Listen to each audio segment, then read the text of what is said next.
An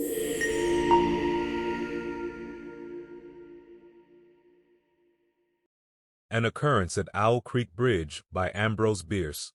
A man stood upon a railroad bridge in northern Alabama, looking down into the swift water 20 feet below. The man's hands were behind his back, the wrists bound with a cord. A rope closely encircled his neck.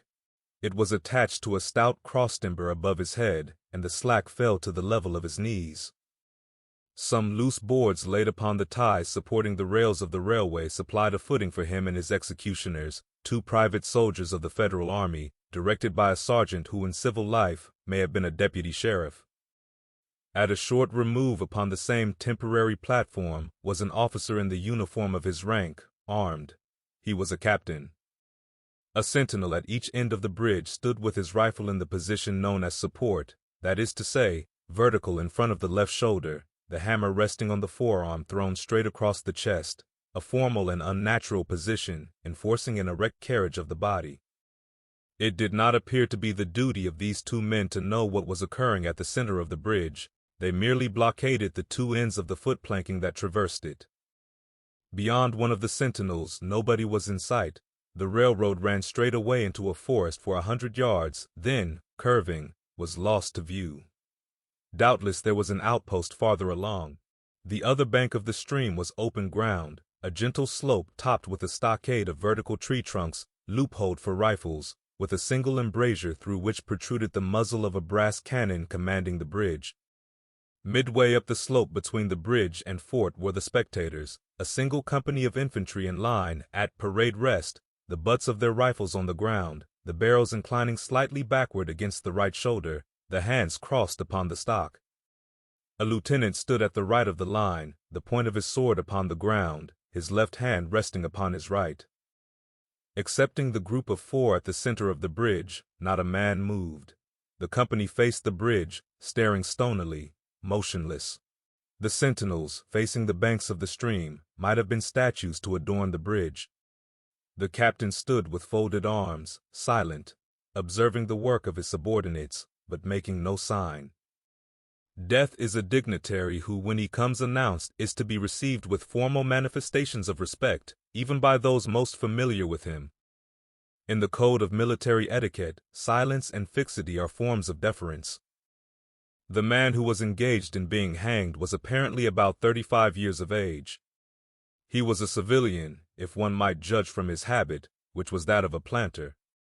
His features were good, a straight nose, firm mouth, broad forehead, from which his long dark hair was combed straight back, falling behind his ears to the collar of his well-fitting frock coat.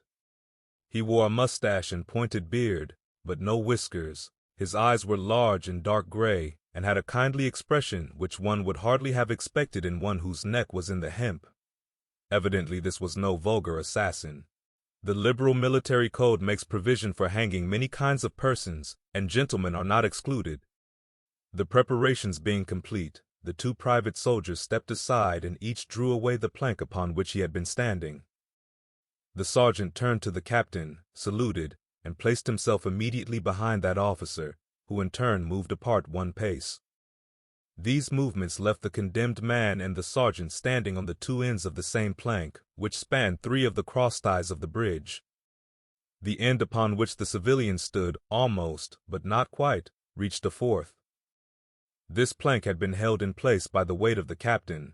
It was now held by that of the sergeant. At a signal from the former, the latter would step aside, the plank would tilt, and the condemned man go down between 2 ties. The arrangement commended itself to his judgment as simple and effective. His face had not been covered nor his eyes bandaged. He looked a moment at his unsteadfast footing, then let his gaze wander to the swirling water of the stream racing madly beneath his feet. A piece of dancing driftwood caught his attention, and his eyes followed it down the current. How slowly it appeared to move! What a sluggish stream! He closed his eyes in order to fix his last thoughts upon his wife and children. The water, touched to gold by the early sun, the brooding mists under the banks at some distance down the stream, the fort, the soldiers, the piece of drift, all had distracted him, and now he became conscious of a new disturbance. Striking through the thought of his dear ones was sound which he could neither ignore nor understand, a sharp, distinct, metallic percussion, like the stroke of a blacksmith's hammer upon the anvil. It had the same ringing quality. He wondered what it was, and whether immeasurably distant or nearby.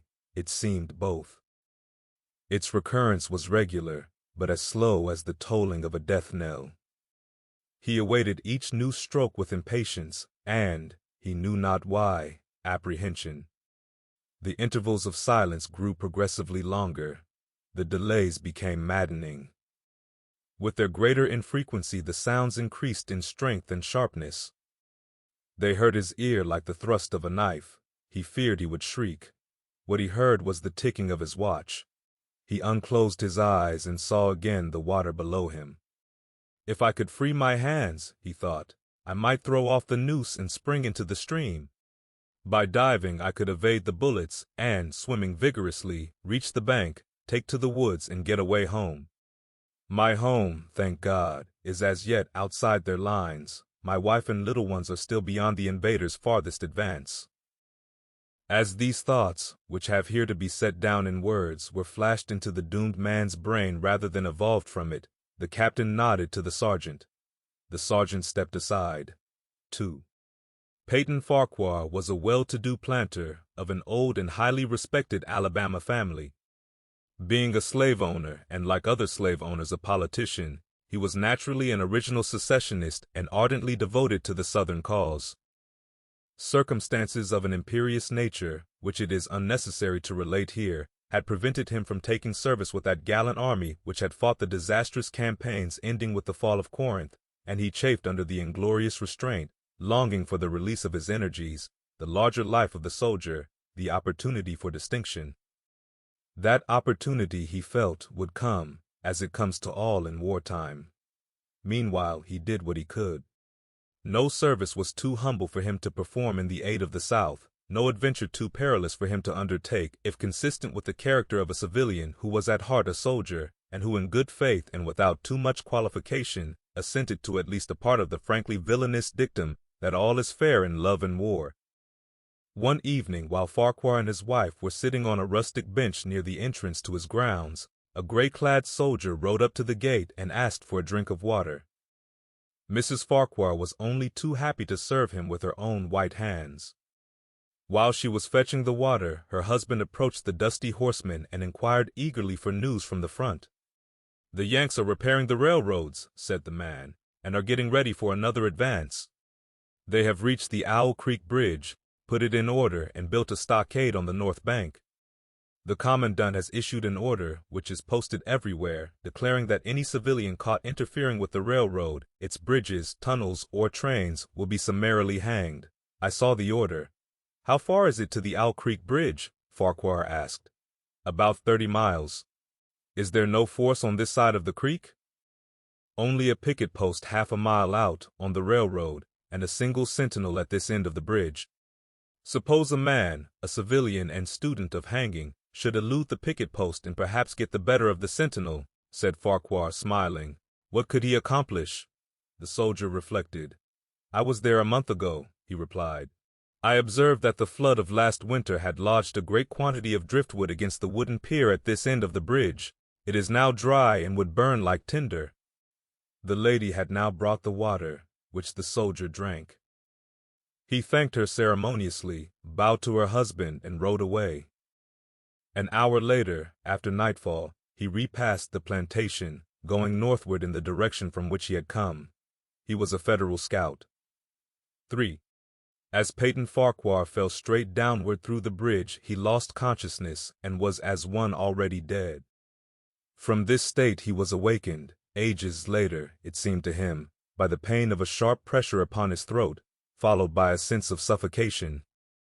Keen, poignant agonies seemed to shoot from his neck downward through every fiber of his body and limbs. These pains appeared to flash along well-defined lines of ramification and to beat with an inconceivably rapid periodicity. They seemed like streams of pulsating fire, heating him to an intolerable temperature.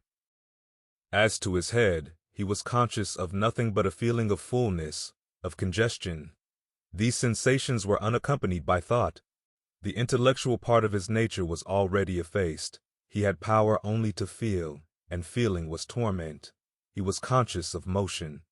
Encompassed in a luminous cloud, of which he was now merely the fiery heart, without material substance, he swung through unthinkable arcs of oscillation, like a vast pendulum. Then, all at once, with terrible suddenness, the light about him shot upward with the noise of a loud splash. A frightful roaring was in his ears, and all was cold and dark. The power of thought was restored. He knew that the rope had broken and he had fallen into the stream. There was no additional strangulation. The noose about his neck was already suffocating him and kept the water from his lungs. To die of hanging at the bottom of a river, the idea seemed to him ludicrous. He opened his eyes in the darkness and saw above him a gleam of light, but how distant, how inaccessible. He was still sinking, for the light became fainter and fainter until it was a mere glimmer. Then it began to grow and brighten, and he knew that he was rising toward the surface, knew it with reluctance, for he was now very comfortable. To be hanged and drowned, he thought, that is not so bad, but I do not wish to be shot. No, I will not be shot. That is not fair. He was not conscious of an effort, but a sharp pain in his wrist apprised him that he was trying to free his hands. He gave the struggle his attention, as an idler might observe the feat of a juggler, without interest in the outcome. What splendid effort! What magnificent, what superhuman strength! Ah, that was a fine endeavor! Bravo!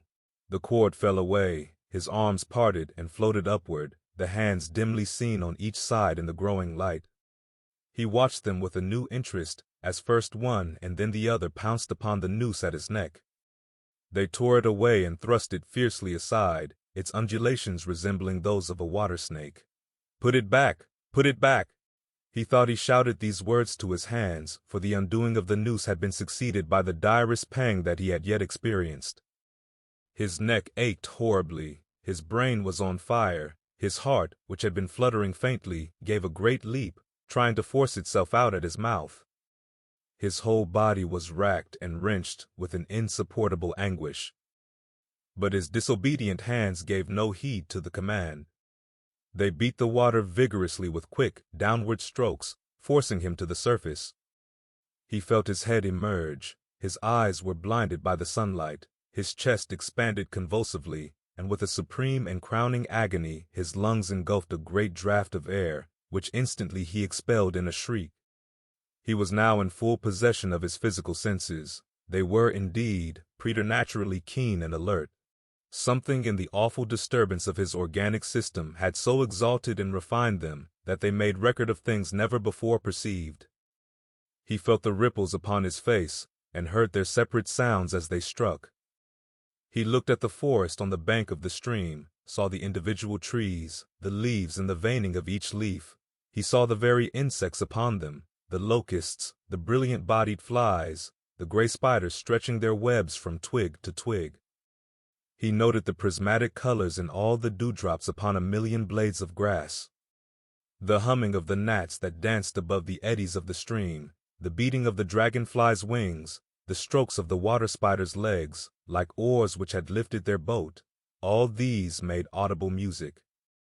A fish slid along beneath his eyes, and he heard the rush of its body parting the water.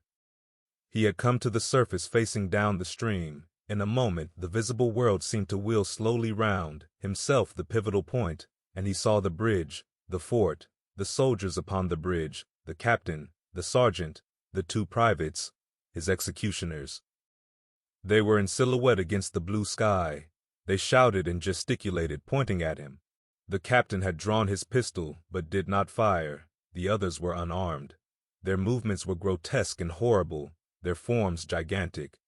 Suddenly he heard a sharp report, and something struck the water smartly within a few inches of his head, spattering his face with spray.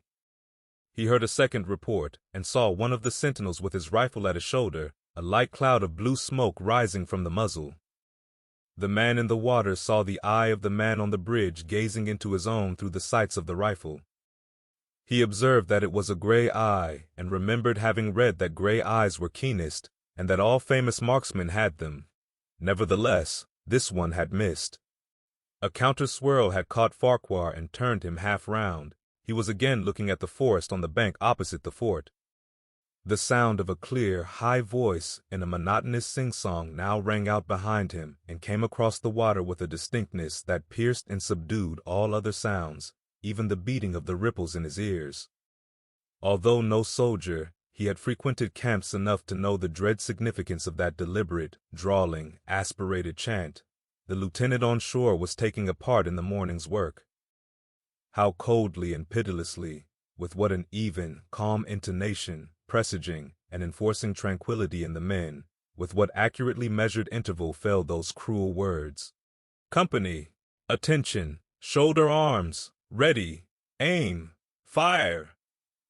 Farquhar dived as deeply as he could. The water roared in his ears like the voice of Niagara, yet he heard the dull thunder of the volley, and rising again toward the surface, met shining bits of metal, singularly flattened, oscillating slowly downward. Some of them touched him on the face and hands, then fell away, continuing their descent. One lodged between his collar and neck. It was uncomfortably warm, and he snatched it out. As he rose to the surface, gasping for breath, he saw that he had been a long time under water. He was perceptibly farther downstream, nearer to safety. The soldiers had almost finished reloading. The metal ramrods flashed all at once in the sunshine as they were drawn from the barrels, turned in the air, and thrust into their sockets. The two sentinels fired again, independently and ineffectually. The hunted man saw all this over his shoulder. He was now swimming vigorously with the current. His brain was as energetic as his arms and legs. He thought with the rapidity of lightning. The officer, he reasoned, will not make that martinet's error a second time. It is as easy to dodge a volley as a single shot. He has probably already given the command to fire at will. God help me, I cannot dodge them all. An appalling splash within 2 yards of him was followed by a loud, rushing sound, diminuendo, which seemed to travel back through the air to the fort and died in an explosion which stirred the very river to its deeps. A rising sheet of water curved over him, fell down upon him, blinded him, strangled him. The cannon had taken a hand in the game. As he shook his head free from the commotion of the smitten water, he heard the deflected shot humming through the air ahead, and in an instant it was cracking and smashing the branches in the forest beyond. They will not do that again, he thought. The next time they will use a charge of grape. I must keep my eye upon the gun. The smoke will apprise me. The report arrives too late. It lags behind the missile. That is a good gun. Suddenly he felt himself whirled round and round, spinning like a top. The water, the banks, the forests, the now distant bridge, fort and men, all were commingled and blurred. Objects were represented by their colors only. Circular horizontal streaks of color, that was all he saw. He had been caught in a vortex, and was being whirled on with a velocity of advance and gyration that made him giddy and sick.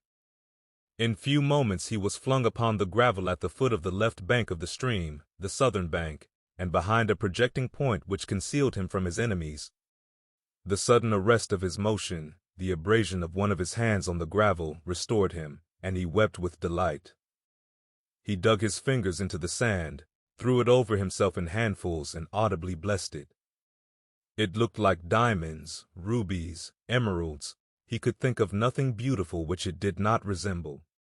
The trees upon the bank were giant garden plants. He noted a definite order in their arrangement, inhaled the fragrance of their blooms. A strange roseate light shone through the spaces among their trunks, and the wind made in their branches the music of aeolian harps.